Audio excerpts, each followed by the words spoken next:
On the edge of death, a local Marine struggles to recover from devastating wounds. So will the VA pull the rug out from under him? The mother of a critically wounded Bay Area Marine worries that her son's care will end up on the VA chopping block. Tonight, a Target 8 investigation, the war at home. Steve Andrews joining us now with more on this. And Steve, I have to ask the question, how concerned should she be at this point? I think very concerned. Keith, this woman provides her son with care and therapy 24 hours a day, 7 days a week. A VA program actually pays her as well as other caregivers to provide care for disabled members of the military. Our investigation found this program is in chaos, and this mom is afraid her son will become a casualty of the VA. Christine Cooley provides round-the-clock care and supervision for her son Josh. She has since 2005.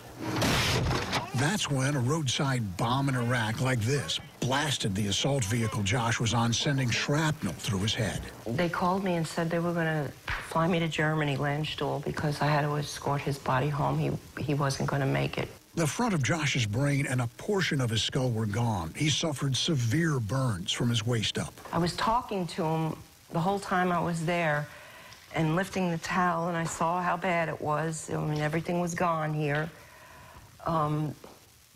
I leaned over to kiss him on the cheek, and he grabbed my arm. That gave Christine hope. The Marines medevaced them back to the States. He was going to die within days. It was bad. The front of the brain was gone. If he did survive, which they doubted, he would never know who I was, walk, talk. He would be vegetative. Christine refused to give up hope, and Josh refused to die. Hospitalized for 3 months, the 6'6" former sniper with the Pasco County Sheriff's Office endured at least 8 surgeries. His mother by his side, Josh spent 2.5 years in rehab. He underwent a variety of therapies. Incredibly, Josh relearned to walk and talk. 3 years after suffering these horrendous wounds, Josh finally came home to Brooksville. Then, in 2011, the VA rolled out a program providing services and pay to caregivers like Christine. It's a necessity. The VA recognizes a home environment can be more beneficial for veterans. It pays caregivers, 92% of whom are women, mostly spouses and mothers, up to 40 hours a week. But every year, the VA warns there's no guarantee this program will continue.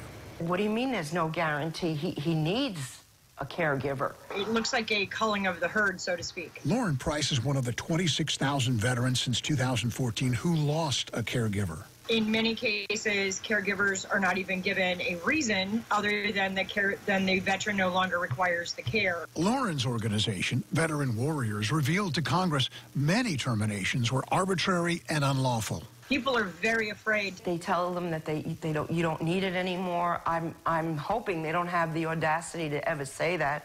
Josh is missing the whole front of his brain. The program is in chaos. According to Lauren, each VA region runs the program the way it wants. For instance, Florida's VA wrote up its own caregiver agreement that actually contradicts how the program is supposed to work.